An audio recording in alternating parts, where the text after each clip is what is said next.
പരീക്ഷാ നടത്തിപ്പും ഫലപ്രഖ്യാപനവും കുറ്റമറ്റതാക്കുന്നതിൽ കേരളം മാതൃകയെന്ന് മന്ത്രി V Sivankutty. Neerkunnam SDV government UP സ്കൂളിന്റെ പുതിയ മന്ദിരം ഉദ്ഘാടനം ചെയ്ത് സംസാരിക്കുകയായിരുന്നു മന്ത്രി.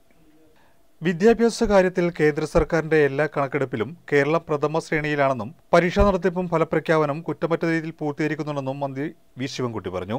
ദേശീയതലത്തിൽ നീറ്റും നെറ്റും പരീക്ഷകളെല്ലാം തന്നെ തകിടം മറിച്ച് വിദ്യാർത്ഥികളെ കണ്ണീർ കുടിപ്പിക്കുന്ന സാഹചര്യമുള്ളപ്പോഴാണ് കേരളം പരീക്ഷാ നടത്തിപ്പിൽ മാതൃകയാവുന്നതെന്നും മന്ത്രി ചൂണ്ടിക്കാട്ടി. ചടങ്ങിൽ HSLAM MLA അധ്യക്ഷനായി. കഴിഞ്ഞ 8 വർഷം കൊണ്ട് 5000 കോടി രൂപയുടെ അടിസ്ഥാന സൗകര്യ വികസന പ്രവർത്തനങ്ങളാണ് പൊതുവിദ്യാഭ്യാസ മേഖലയിൽ സർക്കാർ തലത്തിൽ നടപ്പിലാക്കിയതെന്ന് മന്ത്രി പറഞ്ഞു.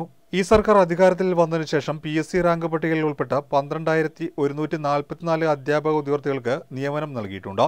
സംസ്ഥാന സ്കൂൾ കായികമേളയെ ഒളിമ്പിക്സ് മാതൃകയിൽ ഉയർത്തിക്കൊണ്ടുവരാനുള്ള പദ്ധതി നടപ്പിലാക്കി വരികയാണ്. സ്കൂൾ പഠന സമയത്ത് ചെയ്യാൻ കഴിയുന്ന 10 മിനിറ്റ് വീതം ദൈർഘ്യമുള്ള വ്യായാമ പരിപാടിയിൽ എല്ലാ വിദ്യാർത്ഥികളെയും പങ്കെടുപ്പിക്കാൻ ഫിറ്റ്നസ് ബെൽ സംവിധാനം കൊണ്ടുവരുമെന്നും മന്ത്രി പറഞ്ഞു. മുൻ മന്ത്രി G. സുധാകരന്റെ MLA ആസ്തി വികസന ഫണ്ടിൽ നിന്ന് 1 കോടി രൂപ ചെലവഴിച്ച് നിർമ്മിച്ച കെട്ടിടമാണ് പൂർത്തീകരിച്ചത്.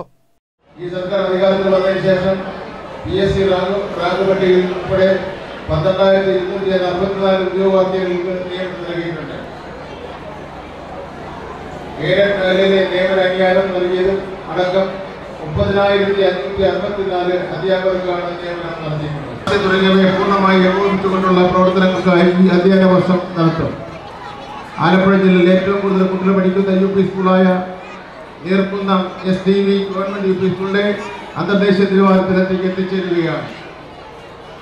മുൻ മന്ത്രിയും MLAയുമായി ഇരുന്ന G. സുധാകരന്റെ ആസ്തി വികസന ഫണ്ടിൽ നിന്ന് 1 കോടി രൂപ ചെലവഴിച്ച് നിർമ്മിച്ച പുതിയ സ്കൂൾ മന്ദിരത്തിന്റെ ഉദ്ഘാടനമാണ് ഇവിടെ നിർവഹിക്കുന്നത്.